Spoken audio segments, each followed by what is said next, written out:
Szanowni Państwo, projekt Ptaki na moim podwórku właśnie dzisiaj miał swoją kulminację. Nie chcemy mówić, że zakończenie. Towarzyszyliśmy wielkiej imprezie, która odbywała się w centrum miasta, piknikowi ekologicznemu. Byliśmy na Placu Kościelnym i tradycyjnie pomalowaliśmy 25 m² tymczasowego muralu. Znaleźliśmy sobie wspaniałe miejsce zielone, na którym mogliśmy postawić nasz mural. Piękny skwer na Placu Kościelnym. Bardzo dziękujemy wszystkim, którzy zdecydowali się dzisiaj z nami pracować, bawić się z nami, którzy malowali ptaki. Czasem deklarując, że przecież oni w ogóle nie mają talentu i nie chcą malować. W efekcie otrzymaliśmy właśnie to, co jest za mną, co ma 4 wspaniałe ściany, co polecamy Państwu oglądać, ponieważ po tej wielkiej imprezie zostanie na przykład nasz mural z ptaków na moim podwórku. O godzinie 16 wysłuchaliśmy wspaniałego koncertu znakomitego tria muzyków Filharmonii Sudeckiej: Ildyko Juchasz, flet, Sylwia Wajndok, flet oraz Paweł Stuczyński, piano elektryczne, trio Fanaberia. Proszę Państwa, ptaki na moim podwórku zostają z Państwem. My będziemy Państwa zapraszać do następnych naszych realizacji. Dziękujemy za wspólną pracę, dziękujemy wszystkim naszym partnerom, którzy nam pomogli, oraz dziękujemy, że mogliśmy zrealizować w Wałbrzychu 3 mikrogranty w tym roku. Mam nadzieję, że ta życzliwość, z którą spotkaliśmy się i na Nowym Mieście, i na Sobięcinie oraz na Podgórzu i w Śródmieściu, będzie nas zachęcać do tego, żeby na tą życzliwość odpowiedzieć następnymi działaniami razem z Państwem. Bardzo dziękuję.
Proszę Państwa, ten projekt nie byłby możliwy, gdyby nie Krzysztof Żarkowski, który opowiadał nam o ptakach w Wałbrzychu mieszkających.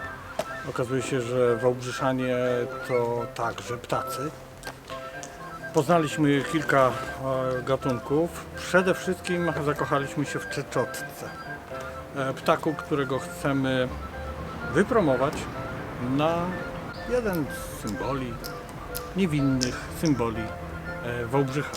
Katarzyna Fiołek-Szymala, bez której niemożliwe byłyby tak piękne prace jak te, które tutaj widzimy, pracowała z nami przez całe 3 długie dni, pracując z każdym dzieckiem, które chciało, które mogło, które miało pytania, nad ich pomysłami, nad tym, jak sobie wyobrażają ptaka, którego chcą narysować, namalować.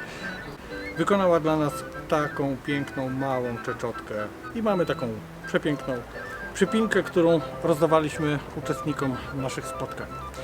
Dziękuję także Robertowi Bajkowi, dzięki któremu zdobyliśmy bardzo gruntowną wiedzę polegającą na tym, jak zachowywać się w stosunku do ptaków, które potrzebują naszej pomocy. Co robić w przypadku, kiedy trzeba je karmić lub kiedy one są ranne, jak się zachowywać. Naszymi partnerami w tym przedsięwzięciu był zespół placówek wsparcia dziennego MOPS-u Wałbrzyskiego. Wspaniałe panie wychowawczynie, które przyprowadzały na zajęcia dzieci. Bardzo dziękuję, że czasem z różnych miejsc w Wałbrzychu znalazły sposób, żeby do nas dotrzeć i bardzo dzielnie z nami pracowały. Bardzo za to dziękuję. Dziękuję także Spółdzielni Socjalnej Zielony Zakątek, która wsparła nas logistycznie oraz technicznie. W kilku przypadkach bez nich nie dalibyśmy rady. Dziękujemy także Regionalnemu Centrum Wspierania Inicjatyw Pozarządowych, wszystkim naszym przyjaciołom. Projekt taki na moim podwórku. Dziękuję bardzo.